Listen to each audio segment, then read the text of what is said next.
మీ personal interviews మరియు వ్యాపార ప్రకటనల కొరకు ఈ నెంబర్ని సంప్రదించండి. నమస్తే, వెల్కమ్ టు మనం టీవీ. నేను వలి. స్టూడియోలో ఉన్నారు ప్రముఖ రాజకీయ సామాజిక విశ్లేషకులు చందు శ్రీనివాస్ గారు. వారితో మాట్లాడదాం. చందు గారు నమస్కారం. సార్ నమస్కారం వలి గారు. చందు గారు, వైఎస్ఆర్ కాంగ్రెస్ పార్టీ నాయకులు మాజీ మంత్రి అంబటి రాంబాబు ఒక సంచలన ట్వీట్ చేశారు. ఎప్పుడు పవన్ కళ్యాణ్ గారిని, చంద్రబాబు నాయుడు గారిని విమర్శల మీద విమర్శలు చేస్తూ విరుచుకుపడే అంబటి రాంబాబు మరి తత్వం బోధపడిందా లేకపోతే భయం ఏమన్నా ఉందో అర్థం కాలేదు కానీ ఒక ట్వీట్ చేశారు. ఒకసారి మీకు చదివి వినిపిస్తాను నేను. ఆంధ్రప్రదేశ్ డిప్యూటీ సీఎం పవన్ కళ్యాణ్ గారి విధి నిర్వహణ కాకినాడ పర్యటనలో సహకరించని కేంద్ర రాష్ట్ర అధికారులపై తక్షణమే చర్య తీసుకోవాలి. పవన్ కళ్యాణ్ గారు పోర్టు దగ్గరికి వెళ్తే అధికారులు అడ్డుకోవటం, పవన్ కళ్యాణ్ గారు సీరియస్ కావటం అంతా మనం చూసాం. సో దాన్ని ఉటంకిస్తూ ఆయన వాళ్ళ మీద చర్యలు తీసుకోవాలి అధికారుల మీద అని చెప్పి నరేంద్ర మోదీ, ప్రధాని నరేంద్ర మోదీ గారికి, ఆంధ్రప్రదేశ్ ముఖ్యమంత్రి చంద్రబాబు నాయుడు గారికి ట్యాగ్ కూడా చేశారు. అంటే పవన్ కళ్యాణ్ మీద ప్రశంసలు కురిపిస్తూ ఆయనకి సహకరించలేదు కొంతమంది, వాళ్ళ మీద యాక్షన్ తీసుకోవాలని చెప్పి పవన్ లైన్లోకి వచ్చినట్టుగా ఈ ట్వీట్ నాకు అర్థమవుతోంది. మీకేమనిపిస్తోంది? జ్ఞానోదయం అయింది అనిపిస్తుంది అంబటి రాంబాబు. ఎన్నాళ్ళకైనా జ్ఞానోదయం అయింది అన్నట్టు అనిపిస్తుంది. అంటే వైసీపీ చూపు కూడా జనసేన వైపు, పవన్ తీసుకున్న ప్రతి స్టెప్ వైపు వస్తుందంటే ఇంకా ఉన్న 11 మంది ఎమ్మెల్యేల్లో జగన్మోహన్ రెడ్డి గారు తీస్తే 10 మందిలో కూడా ఎంతమంది ఉంటారో ఇటు వస్తారో కూడా తెలియని పరిస్థితిలో ఉంది. అంత అంటే విమర్శనవాదుల్ని, ప్రతిపక్షాలను కూడా తన వైపు తిప్పుకోగలుగుతున్నాడంటే తను తీసుకున్న ప్రతి స్టెప్ చాలా వ్యూహాత్మకంగా ఉందనేది అర్థమవుతుంది పవన్ కళ్యాణ్ గారు. ఇకపోతే మీరు అన్నట్టు అంబటి రాంబాబు వివాదాల కేంద్ర బిందువు, తన వాగ్దాటి ద్వారా చాలా చక్కగా మీడియాలో మాట్లాడతాడు, అందరికి తెలిసిన అంశమే. అటువంటి వ్యక్తి ఈరోజు ట్వీట్ చేశాడంటే పవన్ కళ్యాణ్ గారు ఒక కాజ్ కోసం పోరాడుతున్నాడు. అవును, నాకు డిప్యూటీ సీఎం అయిన 2 నెలల నుంచి నేను అక్కడ రానిట్లేదు అన్నాడు. చివరికి నేను ఢిల్లీ నుంచి వద్దాం అనుకుంటే రావద్దు సార్, 10,000 మంది సమస్య సార్ అని చెప్పంటారు. అంటే ఇది దేశ సమస్య కాదా? దేశ సరిహద్దుల్ని, పోర్టుల్ని సంరక్షించుకోవాల్సిన బాధ్యత ఒక డిప్యూటీ సీఎంగా లేదా అని ప్రశ్నించాడు. కాబట్టి అటువంటిది ఆయన ప్రతిపక్షం అయ్యుండి కూడా పవన్ కళ్యాణ్ గారిని ఒక రకంగా అభినందిస్తున్నట్టే. అవును, ఆయనకి సహకరించిన సిబ్బందిని, అది రాష్ట్ర ఎంప్లాయీస్ కావచ్చు, కేంద్ర ప్రభుత్వ ఉద్యోగులు కావచ్చు, తక్షణం చర్యలు తీసుకోమని చెప్పి ఇటు అంటే వాళ్ళ మీద చర్యలు తీసుకోండి అన్నారంటే వైసీపీ ప్రభుత్వ హయాంలో విచ్చలవిడిగా అక్కడ బియ్యం అక్రమ రవాణా జరిగింది అని చెప్పగానే చెప్పినట్టుగా ఆయన అంతేగా అంగీకరిస్తున్నట్టే కదా. అంటే ప్రత్యక్షంగా పరోక్షంగా అంగీకరించినట్టే. ఒకవైపు చంద్రబాబు నాయుడు గారు కూడా మీరు చెప్పిన డిప్యూటీ సీఎం గారు చెప్పింది అక్షరాల సత్యం, మీరు చర్య తీసుకోమంటున్నాడు రాష్ట్ర ప్రభుత్వ ఉద్యోగులు. ఇంకోవైపు కేంద్ర ప్రభుత్వ ఉద్యోగులకి మోదీ గారికి ట్వీట్ ట్యాగ్ చేశారు. కేంద్ర హోంమంత్రి అమిత్ షా గారికి లెటర్ రాస్తాను కూడా అన్నారు. అంటే కాబట్టి దీన్ని బట్టి మంచి రోజులు ఆంధ్రప్రదేశ్ కనబడుతుంది. ఈ ప్రభుత్వం వచ్చి 4-5 నెలలు అయినా ఎందుకు చర్యలు తీసుకోవట్లేదు నిన్నటిదాకా అనుకున్న అందరికి కూడా పవన్ కళ్యాణ్ గారి ద్వారా ఈ మంచి జరుగుతుంది. ఈ 16 కంపెనీలు కాకినాడ పోర్టు కేంద్రంగా అక్రమంగా బియ్యం సరఫరా, స్మగ్లర్లుగా తయారయ్యారు, ముఠా అంతర్జాతీయ స్మగ్లర్లుగా మారిపోయారు.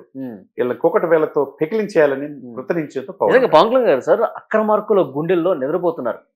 ఆయన ఎర్రచందనం స్మగ్లర్స్ కు సంబంధించి కూడా ఆయన నేపాల్ నుంచి తెప్పించాడు. ఇప్పుడు అక్రమ రవాణాకి సంబంధించి మాట్లాడుతున్నారు. రాష్ట్ర అభివృద్ధి కోసం పరితపిస్తున్నారు. సైకో ఏ బ్యాచ్ సోషల్ మీడియా సైకో అందరినీ కూడా లోపల. అవును. ఇప్పుడు ఇవన్నీ పరిణామాలు చూసిన తర్వాత అసలు పవన్ కళ్యాణ్ గారు ఈ స్థాయిలో పనిచేస్తారని చెప్పి వైసీపీలో కూడా ఎవరు ఊహించుండరు.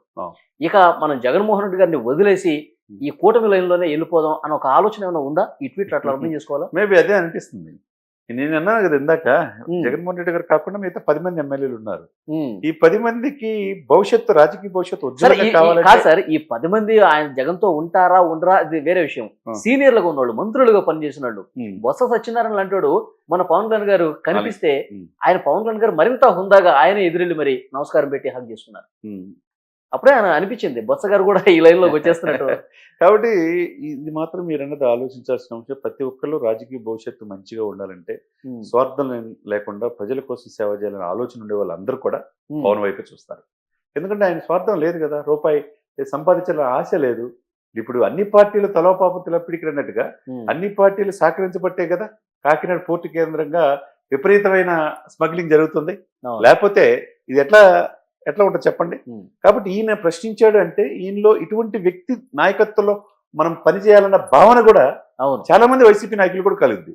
No doubt at all. Sir ఇప్పుడు నాకు డౌట్, చాలా సీరియస్ గా వర్క్ చేస్తున్నారు పవన్ కళ్యాణ్ గారు. ఈ అక్రమ రవాణాలో అప్పుడు కొడాల నాని గారు పౌర సరఫరాల శాఖ మంత్రిగా ఉన్నారు.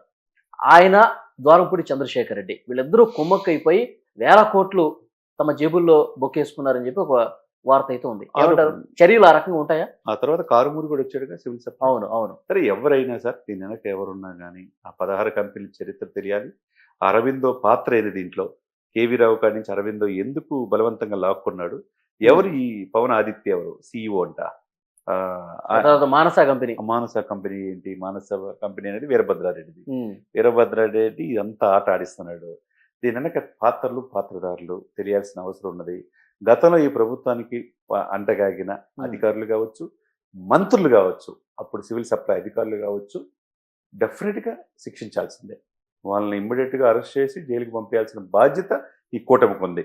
పంపించకపోతే ఈ కూటమిని నమ్మరు. అవును, అంతే కదండి. చిత్తశుద్ధికి నిన్న పవన్ కళ్యాణ్ గారు అంటున్నారు, ఇప్పుడు కూడా మనం చర్యలు తీసుకోకపోతే గతంలో ఉన్న పరిస్థితి ఇప్పుడు కూడా ఉంటే ఈ వైసీపీ ఈ కూటమి ఒకటే ఇద్దరు కుమ్మకైపోయి ఎవరున్నా సరే ఇట్లాగే ఉంటుందని చెప్పి ఆ భావన ప్రజల్లోకి వస్తుంది. అట్లా మనం ఉండొద్దని చెప్పి టీడీపీ ఎమ్మెల్యేలను కూడా ఆయన క్వశ్చన్ చేశాడు. డెఫినెట్ గా కొండబాబు గారిని ప్రశ్నించాడు. మనం ఏం చేస్తున్నాం ఇప్పుడు? కాకినాడ అంటే ఆయన కూడా రెస్పాన్సిబిలిటీ. కాకినాడ ఎంపీ పరిధిలో, ఎంపీ కూడా జనసేనదే, ఎంపీ పరిధిలో పీఠాపురం ఉన్నది, కాకినాడ రోడ్ లో ఇది ఉంటది. మరి ఉన్నప్పుడు ఇన్నున్నప్పుడు మరి ఆ పోర్ట్ ని సంరక్షించుకోవాల్సిన బాధ్యత వీళ్ళకు ఉందా లేదా? మరి ఎమ్మెల్యేలు తెలియకుండా ఇంత నాలుగు జరిగిద్దా? కాబట్టి ప్రశ్నించడానికి ఒక వ్యక్తి వచ్చాడు. ఆ వ్యక్తిని ఆ మార్గంలో వెళ్ళాలి అనే ఆలోచన ఇప్పుడు అంబటి రాంబాబుకి కూడా లాంటి వాళ్ళకి వచ్చిందంటే వైసీపీ తీవ్రవాదులు అంటుకుంటారు వీళ్ళని. అటువంటి వ్యక్తులు కూడా పరివర్తన తీసుకురాగలుగుతారు. ఇప్పుడు జాతీయ స్థాయిలో కూడా ఆంధ్రప్రదేశ్ అంటే పవన్ కళ్యాణ్ కనిపిస్తున్నట్టుగా ఉంది. డెఫినెట్ గా అటువంటి రాజకీయ నాయకుడితో మేము కలిసి నడవాలనే ఆకాంక్ష వైసీపీ నాయకుల్లోకి రావటం మంచి ఆహ్వానించదగ్గ పరిణామంగా మనం భావించాం. సార్, ఒక సీనియర్ అనలిస్ట్ గా మీరు చెప్పండి, పవన్ కళ్యాణ్ గారిని ప్రతిపక్షంలో ఉన్నప్పుడు మీరు చూశారు, ఇప్పుడు అధికారం వచ్చిన తర్వాత ఆయన డిప్యూటీ సీఎం అయిపోయిన తర్వాత ప్రతి విషయాన్ని కూడా క్షుణ్ణంగా పరిశీలిస్తున్నారు. ఒక సింహంలా కనిపిస్తూ ఉన్నాడు పవన్ కళ్యాణ్ గారు. ఈ 5 నెలలకు సంబంధించిన పాలన మీద ఏం చెప్తారు మీరు? చెప్పండి. 100% అండి. ఆయన 100% స్ట్రైక్ రేట్ కాకుండా 21 గెలిపించుకోవడం కాకుండా, 2 ఎంపీలు గెలిపించుకోవడం కాకుండా, తనకిచ్చిన బాధ్యతలు ఏదైతే 5 శాఖలు ఉన్నాయో 5 శాఖలు కూడా వన్నీ తీసుకొచ్చాడు. 5 శాఖలను సమర్థవంతంగా నిర్వర్తిస్తున్నాడు. ఇంకొక 5 శాఖలు ఇచ్చినా చేసే సమర్థత ఆయనలో ఉంది. ఒకవైపు పార్టీ, 2 తను నమ్ముకున్న ఎన్డీఏని గెలిపించడానికి రాష్ట్రాల సరిహద్దులు దాటి వెళ్తున్నాడు. అక్కడ కూడా ప్రణాళిక సైతం పనంగా పెట్టి ఎన్డీఏ బీజేపీ అధికారులు రావడానికి ప్రయత్నం చేస్తున్నాడు. అంటే దేనికి చేస్తున్నాడంటే ఈ దేశం సుభిక్షంగా ఉండాలి, ఆర్థిక వ్యవస్థ బాగుండాలి అనే ఆలోచన ఉంది కాబట్టి అవును ఆయన ఇంత ఇదిగా వెళ్తున్నాడు, స్టబాన్గా. కాబట్టి నేటి రాజకీయాలకి ఈయన ఒక దిక్సూచిగా కనపడుతున్నాడు, మచ్చలేని నాయకుడిగా. ఈ 5 మాసాల్లో 5 సంవత్సరాలు సరిపడా పేరు తెచ్చుకున్నాడు సార్. ఏమంటారు? 100% రైట్ అది. ఎందుకంటే ఆయన సనాతన ధర్మం కోసం పోరాటం చేసి వారాహ యాత్రలో ఆయన ప్రసంగం కావచ్చు, తర్వాత మహారాష్ట్రలో ప్రసంగాలు కావచ్చు, ఇప్పుడు ప్రభుత్వం ఒక డిప్యూటీ సీఎంగా ప్రజలకు మంచి చేయాలనే ఉద్దేశంలో భాగంగా ఆయన చేసినటువంటి ఈ వ్యాఖ్యలు అన్నీ కూడా ప్రజల్లో ఒక ఆలోచన రేకెత్తున్నాయి. ఇలాంటి నాయకుడు కదా మనకు కావాల్సింది. కరెక్ట్ చెప్పారు సార్ వలి గారు, ఇలాంటి నాయకుడే కావాలి. అందుకనే హెడ్సప్ టు పవన్ కళ్యాణ్ అనేది నేటి తరం రాజకీయ నాయకులకి ఆయనకు స్ఫూర్తి.